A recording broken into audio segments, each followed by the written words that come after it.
प्यारे बच्चों, आज आव्यूहों का गुणन पढ़ेंगे। तो जैसे कि आपको मालूम है, आव्यूहों पर संक्रियाएं हम पढ़ रहे थे। योग और अंतर हमने आपको बता दिया था, और अब आव्यूहों का गुणन है आपको बताना। तो आव्यूह के गुणन के लिए यदि ए और बी दो आव्यूह हैं तो आव्यूह ए के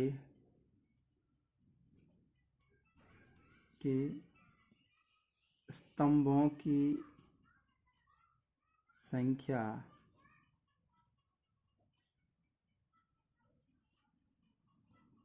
आव्यूह बी के पंक्तियों की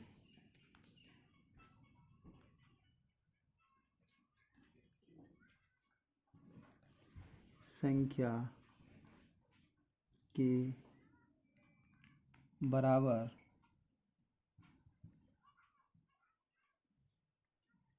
होनी चाहिए, ये शर्त है। आव्यूह ए के स्तंभों की संख्या आव्यूह बी की पंक्तियों की संख्या के बराबर अगर है तो आव्यूह का गुणन होगा। और कोई भी वर्ग आव्यूह है, जैसे उदाहरण के तौर पे ये ए और बी हैं, ये 2x2 है, ये भी 2x2 है। इसमें स्तंभों की संख्या 2 है, इसमें पंक्तियों की संख्या 2 है, तो सीधी सी बात है, इन दो आव्यूहों का गुणन हो जाएगा। अब इनका गुणन किस प्रकार से होगा देख लीजिए। ए गुणा बी जैसे आप लिखते हैं तो ऐसे लिखेंगे, और यहाँ अवयव लिख लेंगे 2 4 3 2, बीच में मल्टीप्लिकेशन और 1 3 -2 और 5। अब आपने देख लिया, इसके स्तंभों की संख्या दूसरे आव्यूह की पंक्ति की संख्या बराबर है, ये 2 2 है, इसलिए इनका गुणन संभव है। और दूसरी भाषा में मैंने कह दिया, जब भी कोई वर्ग आव्यूह होगा, 3x3 का है, 4x4 के हैं दो आव्यूह, यदि वर्ग आव्यूह हैं तो उनका गुणन संभव है। उसमें ये देखने की ज़रूरत नहीं है, क्योंकि 3x3 का एक आव्यूह होगा, दूसरा आव्यूह भी 3x3 का है, तो स्तंभों की संख्या पहले की दूसरे की पंक्तियों की संख्या के बराबर निश्चित रूप से हो जाएगी, इसलिए गुणन संभव है। अब गुणन किस प्रकार से होना है ये देख लीजिए। गुणन के लिए ऐसा करना है, ये पहली पंक्ति के अवयवों को पहले स्तंभ के अवयवों के साथ गुणा करके, संगत अवयवों को गुणा करके और जोड़ देना है। कहने का मतलब क्या है, 2 गुणा गए 1 पहला अवयव हुआ,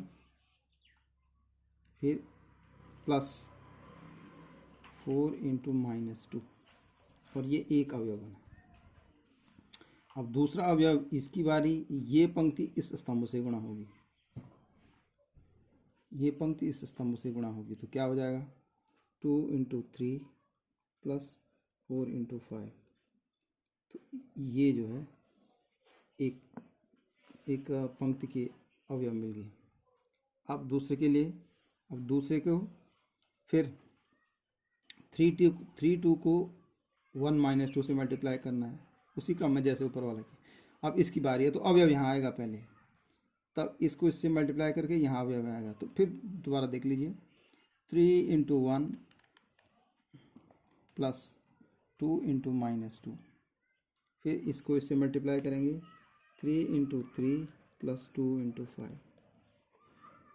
देख लेंगे फिर क्या अवयव आते हैं। 3 एकम 3 ऋण 8, 3 दूना 6 धन 20, 3 एकम 3 ऋण 4, 3 3 9 धन 10। और सरल करेंगे इनको तो ये अवयव आ गए आपके 3 - 8 3 - 8 -5 26, 3 - 4 -1 10 और 9 19। तो ये अवयव ए बी का गुणा हो गया। अब इसको ए बी इक्वल टू इतना करेंगे। तो फिर सुनिए क्या क्या हमने इस अवयव की प्रथम पंक्ति को दूसरे अवयव की प्रथम स्तंभ से संगत अवयवों को गुणा करके जोड़ दिया। 2 एकम 2 धन बीच में, पहले संगत अवयव को दूसरे की संगत अवयव से गुणा किया, बीच में प्लस, फिर दूसरे की संगत अवयव दूसरी पंक्ति की पहले पंक्ति के अवयव से, अवयव की पहली पंक्ति से दूसरे अवयव की पहले स्तंभ के दूसरे अवयव को मल्टीप्लाई करके लिख दिया, और इस क्रम में ये आ गया, ये ए बी होगा। अब देखते हैं ए बी बराबर बी ए बी होता है कि नहीं। अब हम बी क्रॉस ए निकालेंगे। तो बी क्रॉस ए देखेंगे आप, बी है हमारा 1 3 -2 और 5, और ए है हमारा 2 4 3 और 2। ये तो आप पहले जान रहे हैं, ये 2 क्रॉस 2 का आव्यूह है, बराबर 2 क्रॉस 2 का आव्यूह है दोनों। तो इनके गुणन संभव हैं, गुणन संभव है, ये तो आप समझ गए। अब फिर वही तरीका, इस पंक्ति को इस स्तंभ से मल्टीप्लाई किया जाएगा। तो कैसे कैसे होगा, कैसे कैसे होगा देख। अब देखिए, ये 1 इस 2 से मल्टीप्लाई हो जाएगा, 1 × 2 + 3 × 3। फिर इस पंक्ति को इस स्तंभ से 1 × 4, पहला पहले से गुणा, दूसरा दूसरे गुणा, 1 × 4 + 3 × 2। फिर इसको इससे मल्टीप्लाई करेंगे, -2 × 2 + 5 × 3। अब इसको इससे मल्टीप्लाई करेंगे, इस पंक्ति को इस स्तंभ से एक एक करके, -2 × 4 + 5 × 2।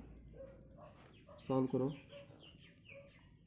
हो जाएगा 2 + 9, हो गया 4 + 6, हो गया -4 + 15, और हो गया -8 + 10, 11, ये 10, ये -11, फिर 4 दिन 15, ये -2। अब आप देख पाएंगे ये ए बी है और ये बी ए। तो ए बी क्या है, पहला अवयव आया ये -5 26 -1 और 19, और b × a, मैं इसको इक्वेशन 1 कहूँ, इसको इक्वेशन 2 कहूँ, और तब बी ए आया आपका 11 10 -10 -11 -2। आप देखेंगे ये दोनों अभी बराबर नहीं है, तो A B does not equal to B A. एक क्वेश्चन आता बोर्ड में इस पर कि सिद्ध कीजिए A B equal to B A. तो ये एक्सरसाइज का 2 क्वेश्चन थे 3.1 के। तो पहला पार्ट भी कर दिया हमने, इसका चौथा पार्ट भी कर दिया, पांचवा भी कर दिया, और इसको देख भी लिया कि बराबर है कि नहीं। तो इस प्रकार से 3.2 का ये पहला क्वेश्चन भी समाप्त हुआ। अब हम आते हैं, इसको बंद कर दो, एक